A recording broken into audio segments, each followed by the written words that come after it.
bids adieu to the lady of his love, and honours an obscure individual whose fortune he intends to make by commending her to his protection.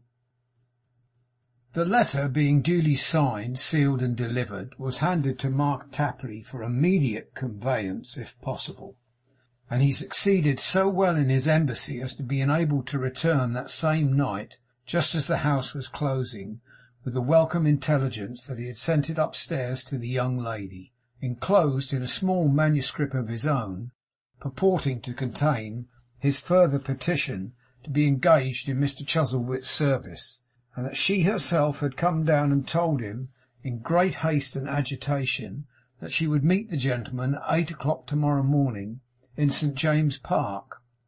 It was then agreed between the new master and the new man that Mark should be in waiting near the hotel in good time to escort the young lady to the place of appointment. And when they had parted for the night with this understanding, Martin took up his pen again, and before he went to bed wrote another letter, whereof more will be seen presently. He was up before daybreak, and came upon the park with the morning, which was clad in the least engaging of the 365 dresses in the wardrobe of the year. It was raw, damp, dark, and dismal. The clouds were as muddy as the ground, and the short perspective of every street and avenue was closed up by the mist as by a filthy curtain. Fine weather indeed, Martin bitterly soliloquized, to be wandering up and down herein, like a thief. Fine weather indeed. And in a public walk I need to be departing with all speed for another country, for I have come to a pretty pass in this. He might perhaps have gone on to reflect that of all mornings in the year, it was not the best calculated for a young lady's coming forth on such an errand either. But he was stopped on the road to this reflection, if his thoughts tended that way, by her appearance at a short distance, on which he hurried forward to meet her. Her squire, Mr Tapley, at the same time fell discreetly back, and surveyed the fog above him with an appearance of attentive interest. "My dear Martin," said Mary. "My dear Mary," said Martin. And lovers are such a singular kind of people that this is all they did say just then, though Martin took her arm and her hand too, and they paced up and down a short walk that was least exposed to observation, half a dozen times. "If you have changed at all, my love, since we parted," said Martin at length, as he looked upon her with a proud delight, "it is only to be more beautiful than ever."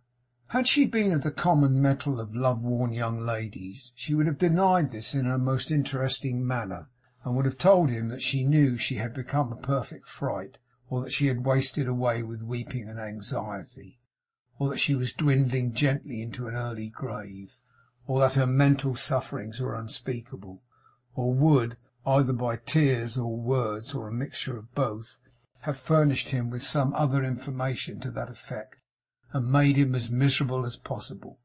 But she had been reared up in a sterner school than the minds of most young girls are formed in. She had had her nature strengthened by the hands of hard endurance and necessity, had come out from her young trials constant, self-denying, earnest, and devoted, had acquired in her maidenhood, whether happily in the end for herself or him, is foreign to our present purpose to inquire, something of that nobler quality of gentle hearts which is developed often by the sorrows and struggles of matronly years, but often by their lessons only. Unspoiled, unpampered in her joys or griefs, with frank and full and deep affection for the object of her early love, she saw in him one who for her sake was an outcast from his home and fortune, and she had no more idea of bestowing that love upon him in other than cheerful and sustaining words, full of high hope and grateful trustfulness, than she had of being unworthy of it, in her lightest thought or deed, for any base temptation that the world could offer. "What a change there is in you, Martin," she replied, "for that concerns me nearest. You look more anxious and more thoughtful than you used." "Why, as to that, my love," said Martin, as he drew her waist within his arm, firstly looking round to see that there were no observers near, and beholding Mr Tapley more intent than ever on the fog, It would be strange if I did not, for my life, especially of late, has been a hard one.' 'I know it must have been,' she answered. 'When have I forgotten to think of it, and you?' 'Not often, I hope,' said Martin. 'Not often, I am sure. Not often. I have some right to expect, Mary, for I have undergone a great deal of vexation and privation, and I naturally look for that return, you know.' 'A very, very poor return,' she answered with a fainter smile. 'But you have it, and will have it always. You have paid a dear price for a poor heart, Martin, but it is at least your own, and a true one.' 'Of course I feel quite certain of that,' said Martin, 'or I shouldn't have put myself in my present position. And I don't say a poor heart, Mary, for I say a rich one. Now I am about to break a design to you, dearest, which will startle you at first, but which is undertaken for your sake. I am going,' he added, slowly, looking far into the deep wonder of her bright dark eyes, 'abroad.' 'Abroad, Martin?' 'Only to America. See now how you droop directly.' 'If I do, or hope I may say, if I did,' she answered, raising her head after a short silence, and looking once more into his face, 'it was for grief to think of what you are resolved to undergo for me. I would not venture to dissuade you, Martin, but it is a long, long distance. There is a wide ocean to be crossed. Illness and want are sad calamities in any place, but in a foreign country dreadful to endure. Have you thought of all this?' 'Thought of it!' cried Martin, abating in his fondness, and he was very fond of her, hardly an iota of his usual impetuosity. 'What am I to do? It's very well to say, have I thought of it, my love, but you should ask me in the same breath, have I thought of starving at home? Have I thought of doing porter's work for a living? Have I thought of holding horses in the streets to earn my roll of bread from day to day? Come, come,' he added in a gentler tone, 'do not hang down your head, my dear, for I need the encouragement that your sweet face alone can give me. Why, that's well. Now you are brave again.' 'I am endeavouring to be,' she answered, smiling through her tears. 'Endeavouring to be anything that's good, and being it is, with you, all one.' 'Don't I know that of old?' cried Martin gaily. 'So! That's famous. Now I can tell you all my plans as cheerfully as if you were my little wife already, Mary.' She hung more closely on his arm, and looking upwards in his face, bade him speak on. 'You see,' said Martin, playing with the little hand upon his wrist, 'that my attempts to advance myself at home have been baffled and rendered abortive. I will not say by whom, Mary, for that would give pain to us both, but so it is. Have you heard him speak of late of any relative of mine or his called Pecksniff? Only tell me what I ask you, no more.' 'I have heard, to my surprise, that he is a better man than was supposed.' 'I thought so,' interrupted Martin, 'and that it is likely we may come to know him, if not visit and reside with him. And, I think, his daughters.' 'He has daughters, has he, love?' 'A pair of them,' Martin answered. 'A precious pair. Gems of the first water.' 'Ah, you are jesting.' 'There is a sort of jesting which is very much in earnest, and includes some pretty serious disgust,' said Martin. 'I jest in reference to Mr Pecksniff, at whose house I have been living as his assistant, and at whose hands I have received insult and injury, in that vein. Whatever betides, or however closely you may be brought into communication with this family, never forget that, Mary, and never for an instant, whatever appearances may seem to contradict me, lose sight of this assurance. Pecksniff is a scoundrel, indeed, in thought and in deed, and in everything else; a scoundrel from the topmost hair of his head to the nethermost atom of his heel. Of his daughters, I will only say that to the best of my knowledge and belief they are dutiful young ladies, and take after their father closely. This is a digression from the main point, and yet it brings me to what I was going to say.'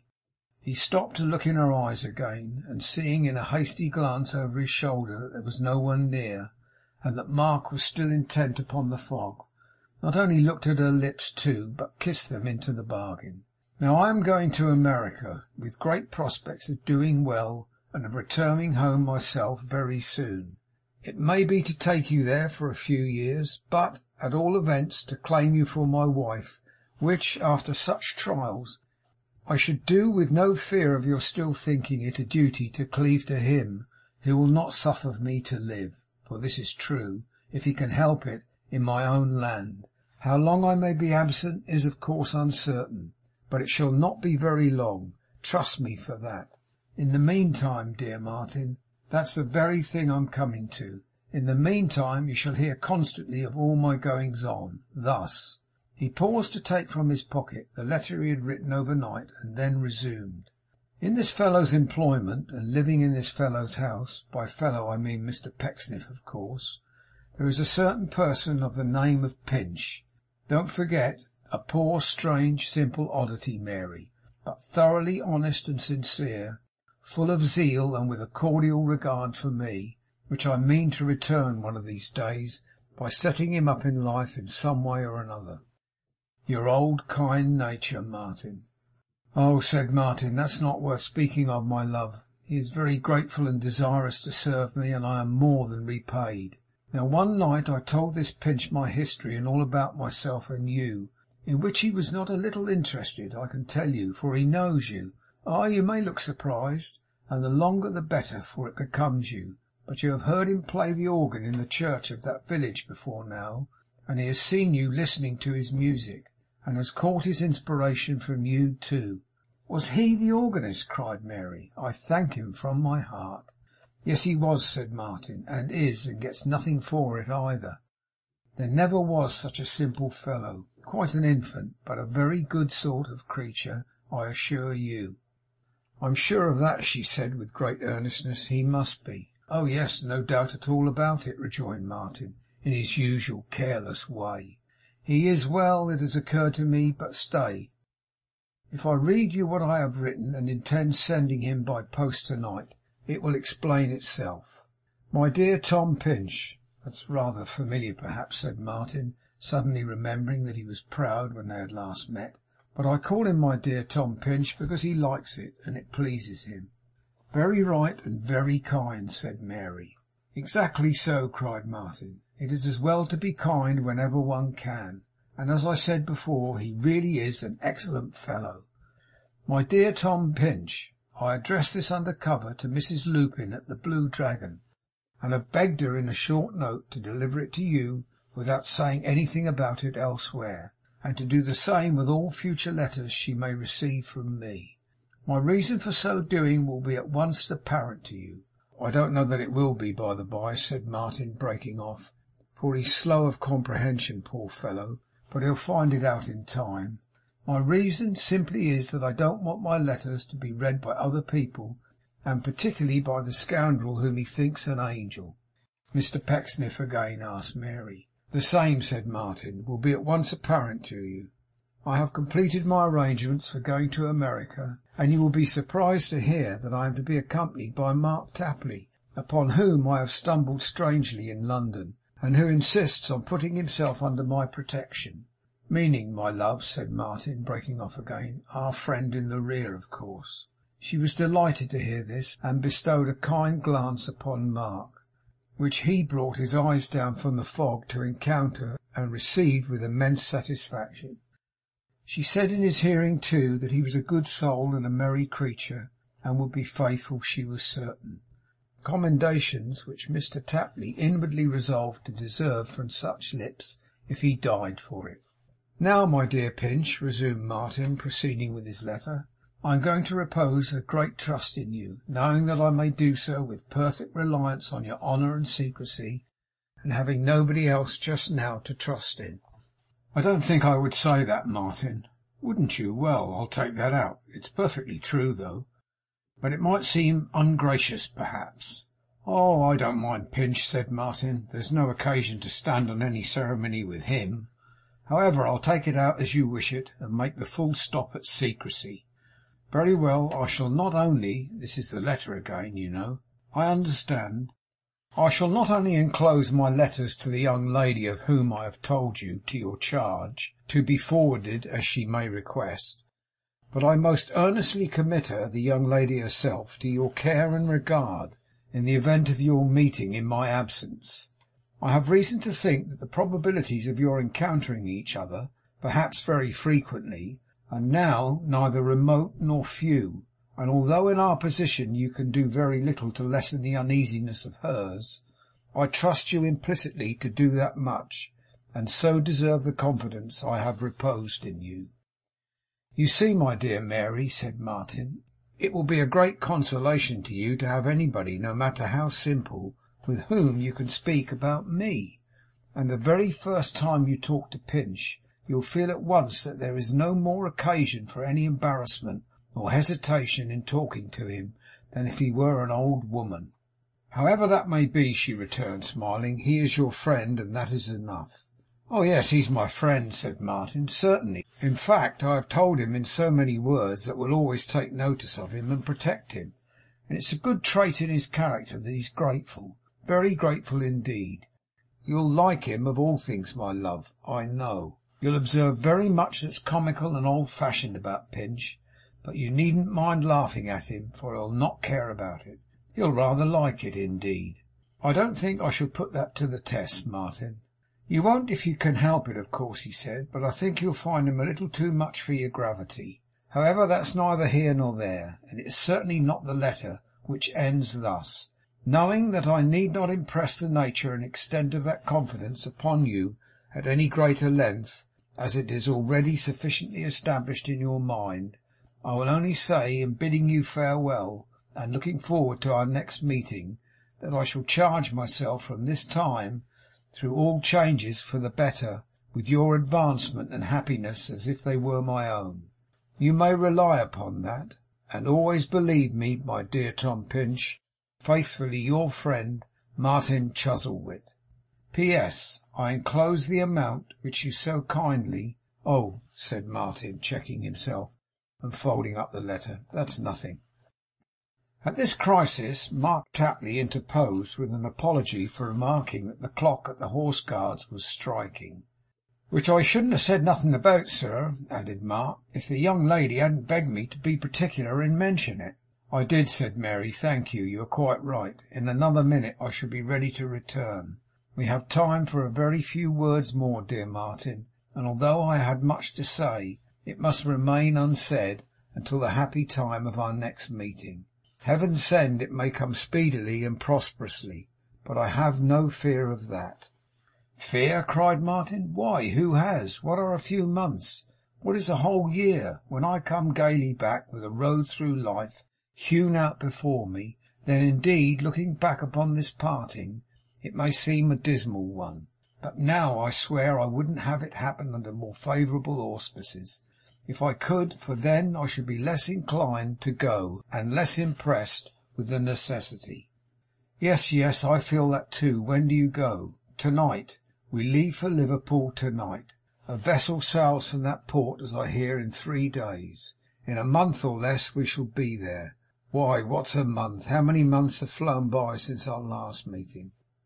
'Long to look back upon,' said Mary, echoing his cheerful tone, 'but nothing in their course.'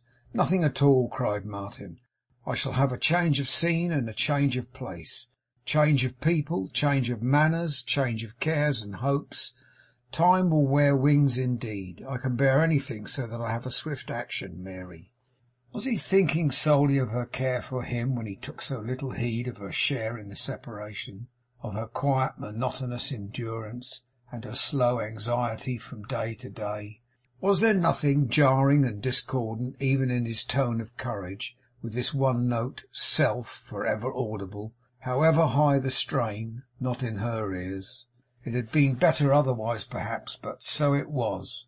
She heard the same bold spirit which had flung away as dross all gain and profit for her sake, making light of peril and privation that she might be calm and happy, and she heard no more. That heart, where self has found no place and raised no throne, is slow to recognise its ugly presence when it looks upon it. As one possessed of an evil spirit was held in old time to be alone conscious of the lurking demon in the breasts of other men, so kindred vices know each other in their hiding places every day, when virtue is incredulous and blind.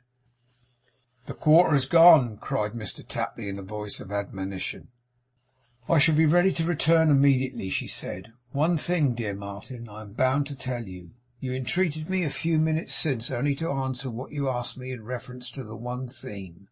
But you should know, and must know, otherwise I could not be at ease, that since that separation of which I was the unhappy occasion, he has never once uttered your name, has never coupled it, or any faint allusion to it, with passion or reproach, and has never abated in his kindness to me.'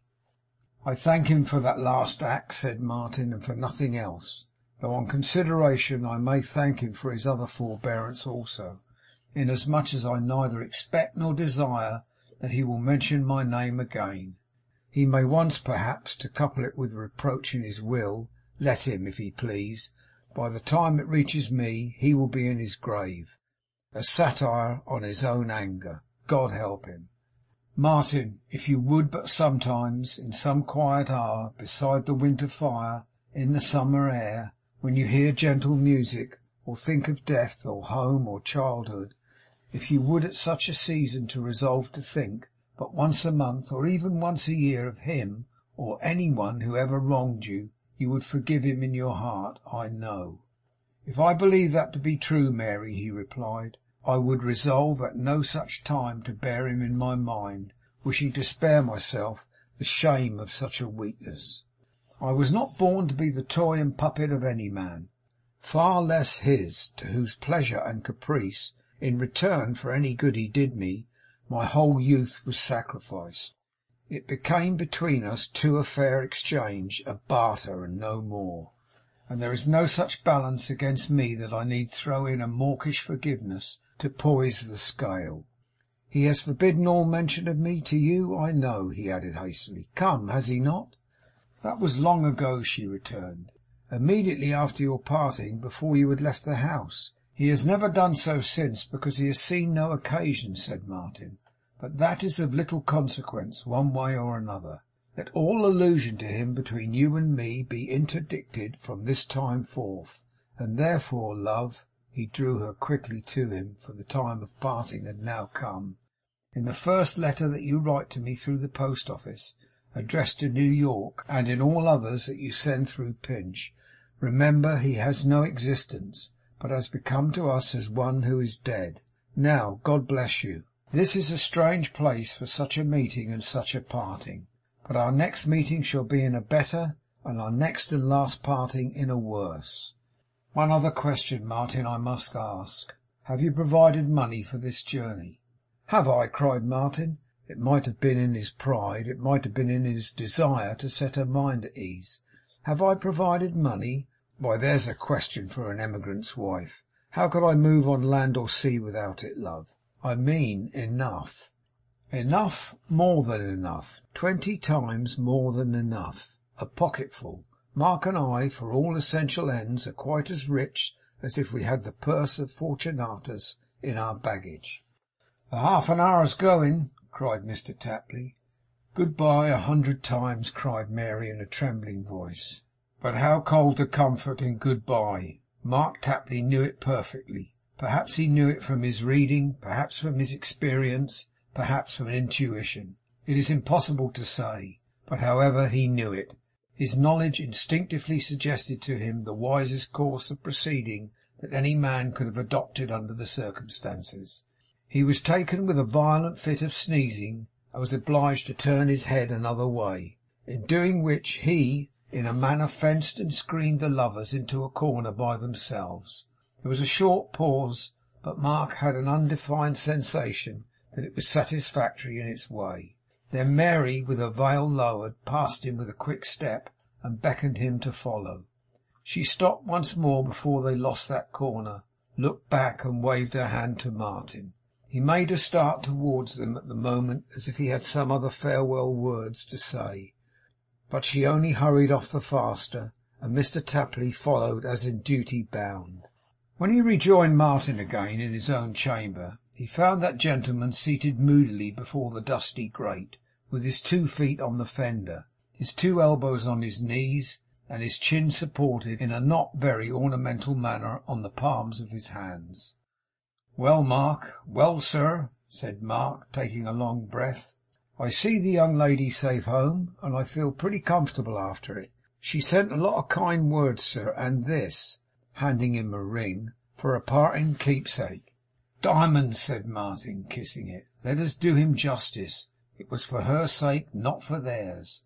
And putting it on his little finger, 'Splendid diamonds. My grandfather is a singular character, Mark. He must have given her this, now.' Mark Tapley knew as well that she had bought it, to the end that the unconscious speaker might carry some article of sterling value with him in his necessity, as he knew that it was day and not night. Though he had no more acquaintance of his own knowledge with the history of the glittering trinket on Martin's outspread finger than Martin himself had, he was as certain that in its purchase she had expended her whole stock of hoarded money, as if he had seen it paid down coin by coin. Her lover's strange obtuseness in relation to this little incident promptly suggested to Mark's mind its real cause and root, and from that moment he had a clear and perfect insight into the one absorbing principle of Martin's character.